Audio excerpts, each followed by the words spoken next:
Hello, everyone.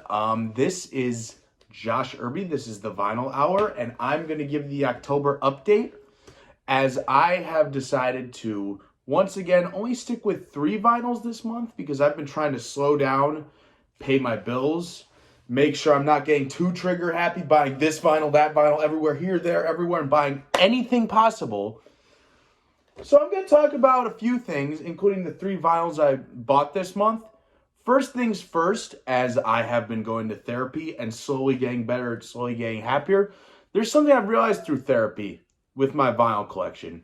It has unintentionally helped me organize my thoughts and brain the way I'm doing things. And it tells me that maybe there's a hobby out there for you to do so. For example, I deal with reasonably bad ADHD sometimes with my friends in conversation and in life. I have trouble focusing consistently and getting my thoughts organized because most people could try and organize their brain and their mental ability into a file cabinet. The A to Z's. Put it in a folder. For me, it feels like there's too many things being crammed in a folder one time, and sometimes I just deal with so many thoughts and my brain is so overwhelmed. And this month, I've been getting healthier and resting up. But what I realized about my record collection and my 1 album per artist, it is unintentionally given me a way to see that I can organize my thoughts. I'm an eclectic person. I'm an eclectic music listener, repping the boys of Primus, one of the most eclectic bands ever, as you can see. And this 1 album per artist is a way to showcase that, but what I didn't realize is it was going to help with my ADHD. I have this month, after a very stressful summer where I had to move in and I've been dealing with a bunch of different stuff and working things in my life, getting therapy, dating. Lately, I've been trying to cut back on caffeine because your boy's been drinking way too much goddamn coffee out there. I've been trying to, become a less intense person about my stuff and be more realistic and nice to myself. And this vinyl collection has helped that. Like, with each music, like I said, it's different perspectives. And I use in my head, what's the new perspective I need? What's the new piece I'm missing? What is my vinyl collection lacking in? And I go pursue it. I get my thoughts organized and figure it out. And this month, I have decided to go with 3 once again because I at one point was spending way too fast. I have bought 6 in the last 2 months. I bought 10 in August, like 7 in July, and I was just constantly buying records. And here's the real struggle about being a vinyl collector that I've kind of had to work on for myself. Yes, as you add new pieces to these type of collections like me, I'm like, oh boy, this is a great new victory. This is a great new fit for my collection. This is a great thing to add. You go a little crazy with the part that, even though this is okay, with collections like this, there's no such thing as a true end. It's not supposed to feel complete. It never truly will. And I have to work around being patient and adding new things as I go. And actually, another thing I've learned is a little discipline and restraint. Picture this. So I have, obviously, Wu-Tang's 36 Chambers. And on maybe a lighter note, I have the Super Bowl Shuffle. I've been trying to add more hip-hop and rap and more sample-based music. And I could use any advice and any input. Wherever you are, my friend Alex, you're one of my favorite people ever. I love you so much. Any advice you can give, or anyone who knows anything about rap or hip-hop, how do you approach buying samples and what a good mix and master of is a rap and hip-hop album? Let me explain why I feel out of pocket. I obviously do enjoy rap and hip-hop. And as you can see, I'm more into the rock, guitar-driven sound, a lot of metal, a lot of punk. That's my go-to. But I'm also trying to add more rap and hip-hop and more versatility to my collection like that. And I could use some advice from some people. Because here's an example. I was going to buy the legendary rap album by the notorious B.I.G. Biggie Smalls, East Coast legend, rest in peace, Ready to Die, with a lot of great songs like Juicy, Machine Gun Funk, so many bangers, because I absolutely am blown away by Biggie Smalls. maybe this comes from a place of not knowing as much about rap as others. I think he's the greatest MC that ever lives. His flow is syrup smooth on your pancakes. But I didn't buy Ready to Die because, yes, I saw the songs, but I was informed by my friend Alex and through my own research that some samples were cut out because apparently there was a huge lawsuit involving Biggie and other rappers at the time in the 90s. And I didn't buy the vinyl, even though I could have, because I'm like, I don't feel uncomfortable buying this without input. And how do people approach buying rap and hip-hop records? Because obviously, with some exceptions, such as famously Faith No More's Angel Dust, not many of my records really, do the sample thing. So I guess I'm asking for more rap, hip-hop recommendations, where to go, because I feel a little out of pocket right now. So that is something I would appreciate as well. But we're going to get to my 3 vinyls I bought. First one, I bought off Amazon, had Amazon Prime. The discs are orange. 2005 metalcore / I guess regular, just, heavy metal classic. This is Trivium's Ascendancy from 2005 when lead singer Matt Heafy was 19.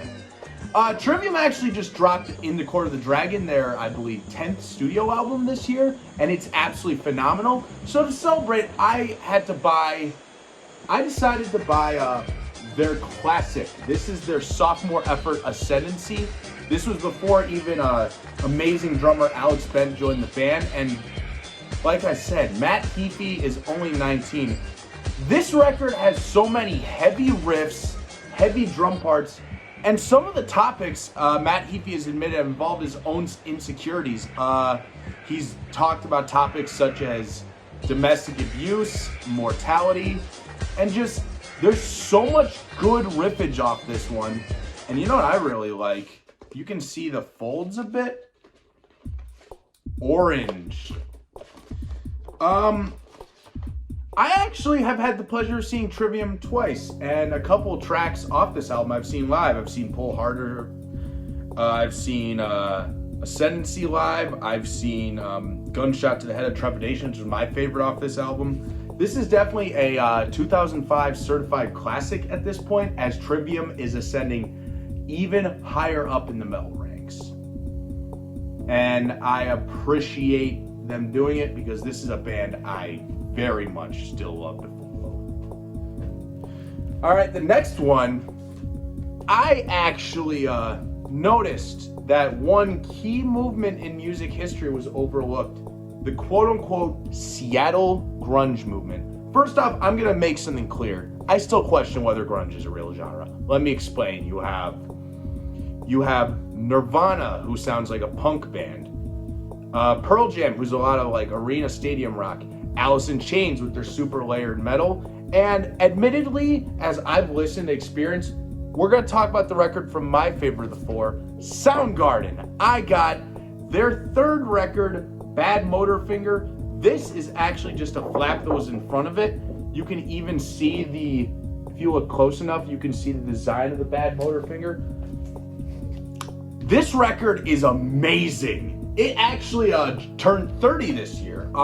There's a lot of amazing high-end vocals by Chris Cornell, an insane amount of alternate tunings and time signature changes. So many good ones. I think that, admittedly, it's not like there's not bangers on sides 2 and 3, but the first side of Rusty Cage Outshine, Slaved and Bulldozers, Jesus Christ Pose, how could you possibly beat such a good start? The vocals here are really good. Admittedly, it's sad thinking about it as I have health issues. Chris Cornell in 2017 took his own life. There's a lot of topics of depression and trying to fit in through Soundgarden's music.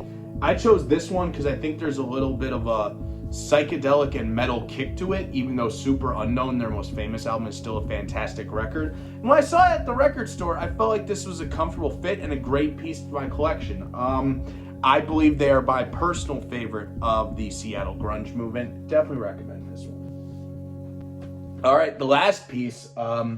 You know, despite being from Chicagoland, I haven't had a single record from a band that originates from Chicago until I bought Rise Against second vinyl. Revolutions per minute. Now, I have seen Rise Against 2 times actually. One of them was this year, and they do put on a very good show. I've seen them at Riot Fest. Funny enough, this is one of their more overlooked records. They have a lot more famous albums than Revolutions per minute, but I like the good mixing of the punky and hardcore sound, because Rise Against sometimes goes a bit too stadium rocky for me, but this is a good mix of punk and hardcore. One of the key producers of this album was Descendants drummer Bill Stephenson's, which I'm working on Descendants. I'll come back to that hopefully by the end of the year, because, you know, I'm trying to get more bands I've seen live in my record collection. Heck, I was still looking for some Slayer this morning, and I'm hoping I'll find that soon too. And Slipknot's Iowa hopefully will get repressed. I'm begging at this point. Back on topic, you know, I'm still trying to figure out my way of working around how punk can be eclectic and fit in, because my brain is more understanding of the classic rock sounds, the metal, the weird alternative type groups of the 90s, such as the Primus and the Faith No More. Well, one thing I could say with Rise Against is Revolutions per Minute. I enjoyed the tone of Tim McElrath's voice. There's definitely a lot of politics involved, but there's a lot of topics of singing about personal empowerment and not having too much of a hive mind mentality, where you have to think about the world in bigger terms and what your significance of you have to contribute and taking the cause seriously. There's so many hits on here. Black Max and Gasoline. I love Heaven Knows, which I have seen live. And strangely enough, at the end, they have a hidden cover of Any Way You Want It by Journey. I bought this off of Rev HQ, which is a website that supports Fat Records, which Descendants are probably one of the more recognizable bands on this label. Also is punk band NoFX. So I bought in because I needed a Chicago act, and Rise Against Revolutions per Minute is actually tied with Suffer and The Witness for my favorite record of theirs. I feel like this album was a bit overlooked, and that's why I went with it. So many of these songs need more attention. I wish they focused on more live. There's more of a hardcore edge to it, but definitely a great purchase. So that's all we have today. Those are my October records. I will work into November. And again, like I said, if you have any input on how to work with my rap situation, please mention, like, comment, subscribe. And if you throw me some music recommendations, feel free. See y'all soon, and I will probably have a little reviewer beware coming up for this Halloween season. Catch y'all later.